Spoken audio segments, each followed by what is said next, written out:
নমস্কাৰ আজি আপোনালোকৰ কাৰণে লৈ আহিছো একবিধ সোৱাদযুক্ত ৰেচিপি পিয়াজৰ পকৰা আমি পিয়াজি বুলিও কওঁ ৰেচিপিটোৰ কাৰণে মেইন হল পিয়াজ গতিকে পিয়াজটো চাওকচোন একদম খিচখিচকে ধুনিয়াকে কাটি লৈছো একদম সৰু সৰুকে কাটি লৈছো আৰু লগতে কাঁচা জ্বালা কাটি লৈছো খিচখিচকে কাটামেন আৰু কাঁচা ধইনাৰ পাত কাটি লৈছো অলপ ইটা পিয়াজখিনি বেচনেদি মিক্স কৰিম মিক্স কৰাতে কি কি মছলা দেও মই আপোনালোকক এটা আটাকে দেখাই থাকিম ধইনা পাতখিনি দি ললো কাঁচা জ্বালাখিনি দি ললো সোৱাদ অনুসৰি নিমখ দিম আমি যিমান পকৰা বনাম সেই অনুমানত নিমখ দিম কম পৰিমাণে মই বেকিং পাউডাৰ অলপ দি দিলো হালধিৰ গুড়া অলপ দি দিলো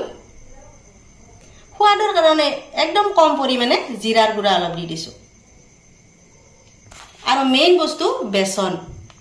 বেসন কম কমকে দি থাকিম কম কমকে দি মই মিক্স কৰি লম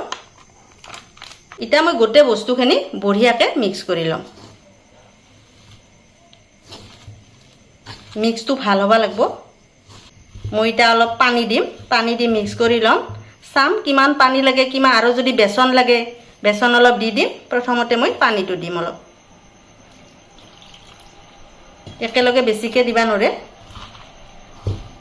ইয়াতে অলপ বেসন লাগবো আৰু অলপমান বেসন ইয়াতে দিবা লাগবো যেহেতু মই পিয়াজি বানাম পিয়াজৰ পকৰা গতিকে মই বেসনটো একদম বেছিকে নেদু বস্তুটো পিয়াজি পিয়াজি লাগবা লাগবো বেসনটো আঠাৰ কাৰণেহে দিছো মই সোৱাদৰ কাৰণে অলপ ইয়াতে নেমু চেপি দিম এতে দিলিও দিবা পাৰে আপোনালোকে নেদিলিও একো নহয় মই সোৱাদৰ কাৰণে দিছো মিক্সটো বানা হৈ গেল আমি এটা পিয়াজি বানাম গুলক তো আমাৰ তাও গৰম হৈ গেল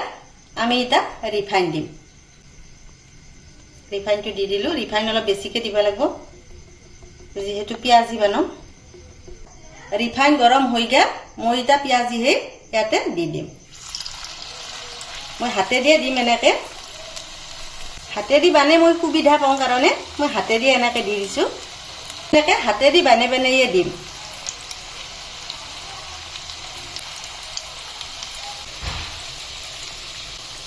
প্ৰথমতে এইকেইটা ভাজি লম এটা পিঠি হৈ গেল মই এটা উল্টে দিম অলপ মানে ৰাঙা পৰাক লগি ভাজবা লাগিব এটু পিঠিৰ নিচিনা হেতু পিঠিও ৰাঙা হক লগি ভাজি থাকিম এনেহেনকে ৰিফাইনত ডুব যোৱাকে ভাজবা লাগিব দিও তেতিয়াহে ভিতৰ বস্তুখিনিও ধুনীয়াকে সিজি যাব এইকেইটা পকৰা ভাজা হৈ গেল আমি এটা ইয়াক উঠে থম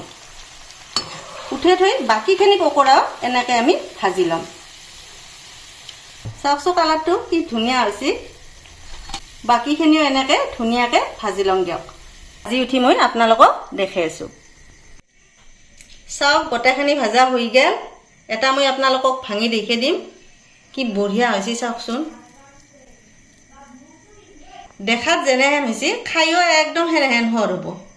আৰু গধূলি চাহৰ লগত খাই বিৰাট ভাল লাগে আৰু ঠাণ্ডাৰ দিনত অলপ জ্বালা চালা দি পকৰা বানলিটো আৰু খাই কেনে মজা জানেই আপোনালোকে আৰু খাই নপোৱা বস্তু নহয় চবে খাই পাইছি তথাপি ময়ো মানে মোৰ পদ্ধতিটো আপোনালোকক দেখালো যদি চাই ভাল পাইছি লাইক এটা কৰি দিব তে আজিৰ কাৰণে এল্লো দিয়া নমস্কাৰ